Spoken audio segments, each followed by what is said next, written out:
Assalamualaikum warahmatullahi wabarakatuh. Halo teman-teman, balik lagi dengan saya Octavia Rizka Amalia dengan nomor induk 0603520021. Kali ini saya akan menjelaskan tentang salah satu tokoh dari behaviorisme, yaitu B.F. Skinner. Siapa sih beliau? Yuk kita tonton video ini sampai habis. B.F. Skinner atau nama lengkapnya yaitu Bernard Frederick Skinner lahir pada tanggal 20 Maret 1904 dan meninggal pada tanggal 18 Agustus 1990 pada umur 86 tahun. Ia adalah seorang psikolog Amerika Serikat terkenal dari aliran behaviorisme. Inti dari pemikiran Skinner adalah setiap manusia bergerak karena mendapat rangsangan dari lingkungannya. Sistem tersebut dinamakan cara kerja yang menentukan. Setiap makhluk hidup pasti selalu berada dalam proses bersinggungan dengan lingkungannya. Di dalam proses itu, makhluk hidup menerima rangsangan atau stimulus tertentu yang membuatnya bertindak sesuatu. Rangsangan itu disebut stimulus yang menggugah. Stimulus tertentu menyebabkan manusia melakukan tindakan-tindakan tertentu dengan konsekuensi-konsekuensi tertentu juga. Skinner percaya bahwa kita tidak memiliki sesuatu yang dinamakan pikiran, tetapi yang ada adalah produk perilaku yang dapat diamati dari kejadian-kejadian mental yang terjadi secara internal. Skinner menempuh pendidikan pada bidang bahasa Inggris dari Hamilton College. Beberapa tahun kemudian, Skinner menempuh studi dalam bidang psikologi di Universitas Harvard. Pada tahun 1936, ia mengajar di Universitas Mariantosa, dan pada tahun 1948, ia mengajar di Universitas Harvard sampai akhir hayatnya. Salah satu buku terbaik dalam bidang psikologi yang ditulisnya yaitu Walden II. Pada tahun 1938, dia menulis studi pertamanya yang disebut dengan perilaku organisme analisis eksperimental. Dia menulis di atas kertas semua yang dia pelajari sampai pada tahun 1974. Dia menyimpulkan karyanya dalam sebuah karya terkenal yang disebut On Behaviorism. Dalam buku ini, Skinner menjelaskan dasar-dasar analisis perilaku dan bagaimana eksperimen hewannya dapat dieksploitasi menjadi terapi psikologis manusia. Penulis menjelaskan bagaimana psikologi dapat dipahami dari sudut pandang operator dan bagaimana perilaku kita mempengaruhi pikiran kita. Adapun 4 prinsip dasar psikologi perilaku menurut B.F. Skinner yaitu psikologi adalah ilmu.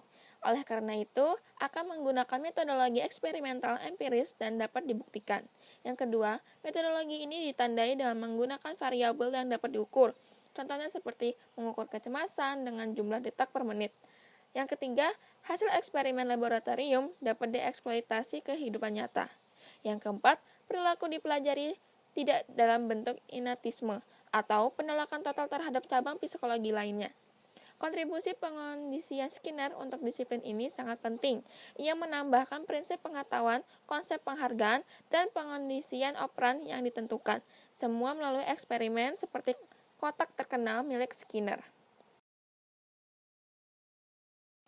Adapun teori dari B.F. Skinner yaitu salah satunya adalah operasi kotak Skinner, yaitu di mana seekor tikus dimasukkan ke dalam kotak atau biasanya sebelumnya tidak diberi makan sehingga motivasinya untuk memberi makan lebih besar. Tikus itu bereksperimen di lingkungan barunya sampai menemukan tombol tersebut dan menekannya. Otomatis unit makanan atau pelet keluar dari dispenser setelah tombol ditekan. Lalu, tikus termotivasi untuk mendapatkan lebih banyak makanan, mengubah perilakunya, dan dengan cepat belajar menekan tombol untuk menerima makanan, atau perilaku asosiasi, dorongan, dan pengetahuan positif. Lalu, pengondisian juga bisa terjadi dengan penghilangan stimulus negatif, yaitu penguatan negatif. Dalam hal ini, tikus dimasukkan ke dalam kotak dengan lantai dialiri listrik.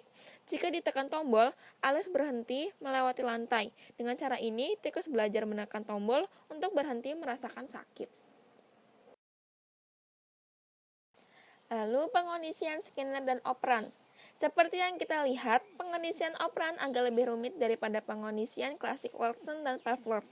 Dalam hal ini, asosiasi bukanlah antara stimulus dan refleksi, tetapi antara stimulus, perilaku, dan pengetahuan. Dengan kata lain, dalam kasus pengondisian operan, penting untuk mempelajari tentang apa yang terjadi setelah perilaku diperlukan. Misalnya, dalam kasus kotak Skinner, tikus mengetahui bahwa setelah menekan tombol, ia menerima hadiah. Penguatan positif dan negatif. Karena behaviorisme didasarkan pada pengukuran perilaku, Segala sesuatu yang terjadi di dalam pengondisian Skinner dianalisis dan dikategorikan secara menyeluruh. Oleh karena itu, kita dapat membedakan dua jenis bala bantuan dalam teori B.F. Skinner tentang behaviorisme dan pengondisian operan, yaitu ada penguatan positif, sebuah elemen yang bertindak sebagai hadiah, biasanya memenuhi beberapa kebutuhan dasar atau menghasilkan respons yang menyenangkan. Lalu ada penguatan negatif, yaitu elemen yang menghasilkan respon rasa sakit, ketidaksenangan, atau ketidaknyamanan, serta bertindak sebagai hukuman. Kita dapat menemukan contoh pengondisian operan di zaman kita. Misalnya, kita berusaha untuk belajar karena kita telah belajar untuk menerima hadiah nanti, yaitu nilai bagus dan pengakuan.